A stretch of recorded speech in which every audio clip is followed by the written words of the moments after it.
Glad you're with us today. Marcus Spears, Andrew Hawkins, Dan Graziano with you for the hour. There's a lot to get to, y'all. I was about to say, are we doing something different than the wave, but then you did the wave, so it's okay. No.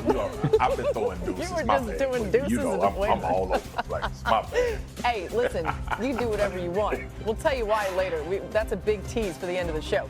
All right, some news to start us off, though. Kansas City Chiefs wide receiver Rashee Rice is scheduled to have his disciplinary hearing with the NFL on September 30th in New York City, sources told our Adam Schefter.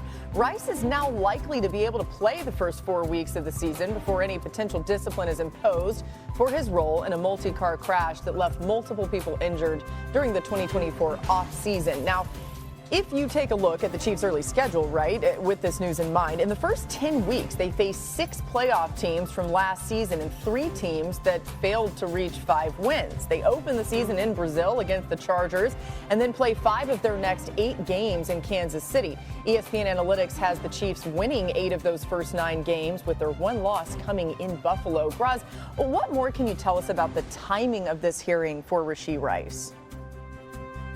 So, Laura, what usually happens in cases like this is the player with the union and the league will sort of negotiate. The league will say, here's what we have in mind for discipline, and then there'll be a conversation and they might settle on something. In this case, those conversations took place, but they didn't reach an agreement. So what Rashee Rice effectively is saying is, I'd rather go to a hearing. The hearing officer is Sue L. Robinson. She's the independent arbitrator that was agreed to in the last CBA. She's heard one other case since she assumed this role, and it was the Deshaun Watson case in 2022.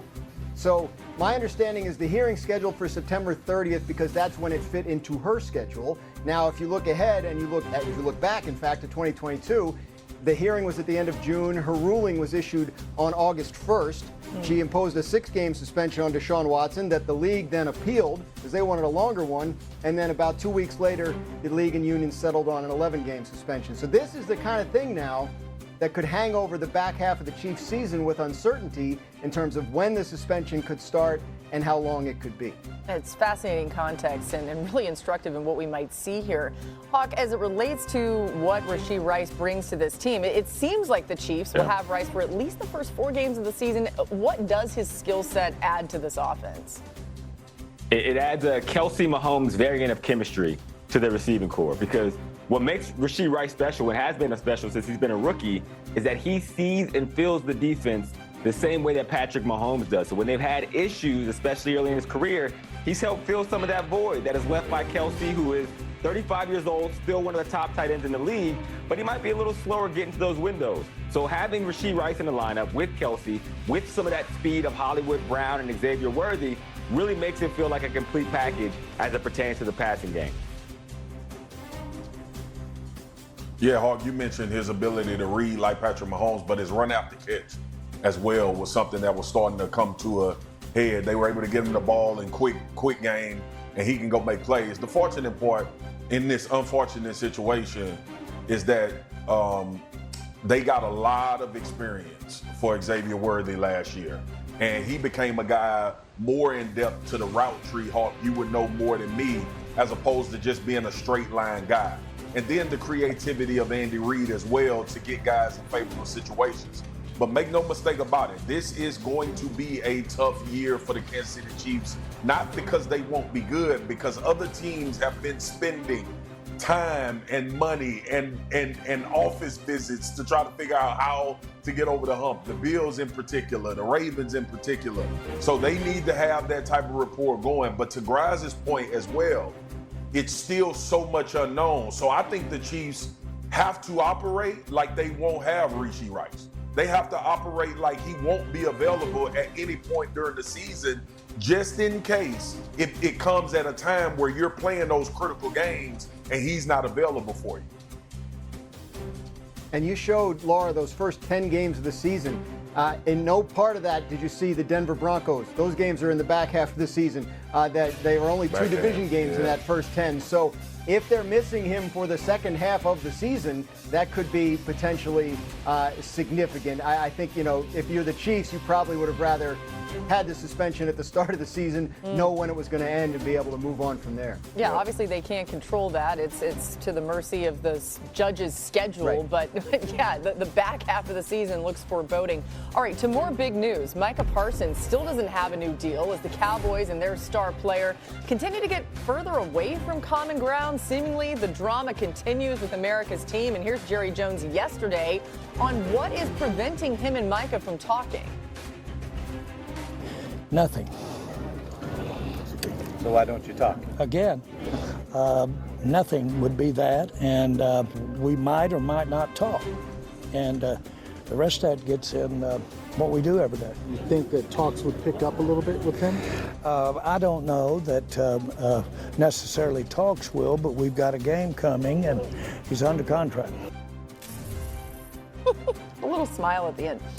Marcus, with how publicly this is being handled, how do you think these seemingly daily comments from Jerry are impacting the locker room? It's nothing they hadn't seen before, but still.